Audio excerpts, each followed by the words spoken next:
যে ব্যক্তি কোরআনের থেকে একটি অক্ষর তেলাওয়াত করবে, যে ব্যক্তি কোরআন থেকে একটি আলিফ অথবা বা একটি অক্ষর তেলাওয়াত করবে, ফালাহু হাসানাতান, তার আমলনামায় একটা নেকি দেবেন। জোরে বলেন সুবহানাল্লাহ। কি সুন্দর একটা কথা। The messenger of Allah said, আল্লাহর নবী বলেন, the person who recite a single word from the holy Quran, he gets a grace, the quantity of this grace is time and 10 time greater than, অর্থাৎ তার জন্য 10টা নেকি, একটা নেকি 10টা নেকির সমান। জোরে বলেন সুবহানাল্লাহ।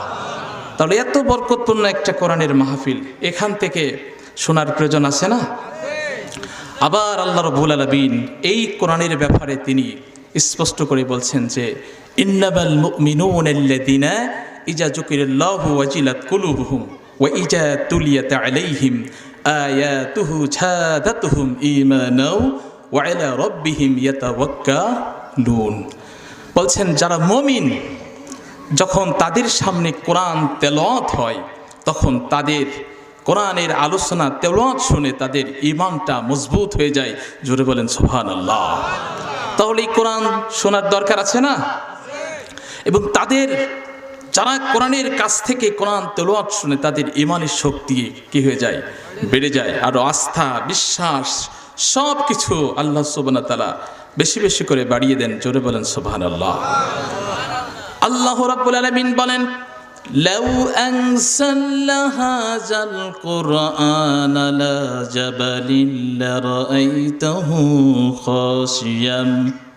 খাশিয়াম মুতাসাত্তিয়াম মিন খাশিয়াতিল্লাহ ওয়া তিলকাল আমসালু নাদরিবুহা লাআল্লাহুম ইয়াতাফাক্কারুন।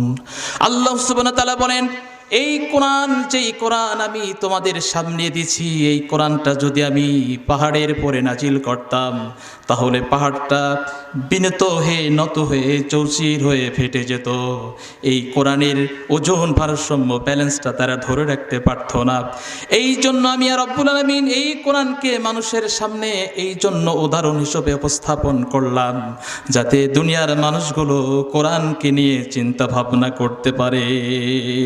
সুবহানাল্লাহ। সুতরাং এটা হচ্ছে সেই কোরআন। প্রিয় ভাইরা আমার, এই জন্য কোরআন থেকে ওয়ালাকাদ, আবার আল্লাহ রাব্বুল আলামিন বলছেন, ওয়ালাকাদ ইয়াসসারনাল কোরআন লিযিকরি ফাহাল মিন মুদাক্কির। আছে কি এমন বান্দা যে ব্যক্তি কোরআনের হেদায়েত শুনবে? আছে কি এমন কোনো বান্দা যে ব্যক্তি কোরআনকে রিসার্চ করবে? আল্লাহ সুবহানাহু ওয়া তাআলা ভাই প্রশ্ন করতেছে যে আসো তোমরা কোরআনকে শোনো এবং কোরআনকে রিসার্চ করো, গবেষণা করো। এই কোরআন পৃথিবীর সমাজ থেকে, পরিবার থেকে, সমাজ থেকে একদম রাষ্ট্র, পার্লামেন্ট পর্যন্ত কোরআনের আইন চলবে।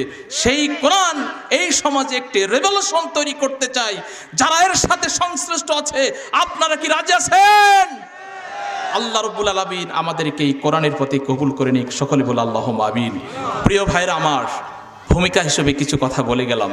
এখন আসি, আমি এই আয়াতের একটি ব্যাখ্যা চেয়েছিলাম যে আল্লাহ সুবহানাহু ওয়া তাআলা তিনি বলছেন যে কুলিল্লাহুম্মা মালিকাল মুলকি তুতিল মুলকা মান তাশাউ, যে হে সার্বভৌমত্বের মালিক আল্লাহ, তিনি বলছেন আমি যাকে ইচ্ছা তাকে রাজত্ব দিয়ে থাকি, আবার যাকে ইচ্ছা তার থেকে রাজত্ব কেড়ে নিই। এটি খুব কঠিন একটা বিষয় যে আমি যাকে ইচ্ছা আমি তাকে রাজ্য দান করি, আমি যাকে ইচ্ছা তাকে আমি রাজ্য দিই, এবং যাকে ইচ্ছা আমি তার কাছ থেকে রাজ্য আবার সময় মতো কেড়ে নিই। এটা কার কথা? আল্লাহর কথা। তাহলে এই রাজ্যের, পৃথিবীর এই জমিনের রাজ্যপতি হতে চায় অনেক অনেক মানুষ, তারা অনেক ধরনের নিদর্শন রেখে গেছেন। কেউ হয়েছেন স্বৈরশাসক, কেউ হয়েছেন এই রাজ্যের খাদেম, কেউ হয়েছে রাজ্যের খনি, কেউ হয়েছে এই রাজ্যের স্বৈরাচার, কেউ হচ্ছে রাজ্যের দায়িত্ব নেওয়ার পর চোখের পানি ফেলতে ফেললে আল্লাহর কাছে প্রার্থনা করেছে। বলুন কথা ঠিক কিনা? হযরত ওমর রাদিয়াল্লাহু তাআলা আনহু ইসলামী স্টেজের দায়িত্ব নেওয়ার পর তিনি চোখের পানি ফেলে শুধু হাওহাও করে কেঁদেছেন আর বলেছেন, ও রব্বুল আলামিন, মক্কা এবং মদিনার যদি এই ইসলামী ভূখণ্ডের মধ্যে ওমরের দায়িত্ব থেকে যদি একটা কুকুরও না খেয়ে মারা যায়, তাহলে কিয়ামতের দিন আমি ওমর, আমাকে আল্লাহর দরবারে আসামির কাঠগড়ায় দাঁড়াতে হবে। প্রিয় ভাইরা আমার, যেই একজন রাজ্যের প্রধান হয়ে সে যদি এই অনুভূতি কনসেপ্টটা থাকে, তাহলে আমার মনে হয় যদি এই আদর্শের সৈনিক হয়ে যদি বাংলাদেশ কেন সারা বিশ্বের প্রত্যেকটা রাষ্ট্রের যদি রাষ্ট্রপতিরা যদি শপথ নিয়ে আসে, তাহলে সেই রাজ্যে কখনো দুর্নীতি হতে, সেই রাজ্যে কোনো হত্যা হতে, সেই রাজ্যে কোনো স্বৈরাচার হতে, প্রিয় ভাইরা আমার, তাহলে এই সমাজ ব্যবস্থা আমাদের দরকার আছে না নাই? যখন আলেম ওলামারা এই দাওয়াতগুলো বলতে চায়, তখনই এই আলেম ওলামাগুলো হয়ে যায় শত্রুতে পরিণত হয়ে যায়।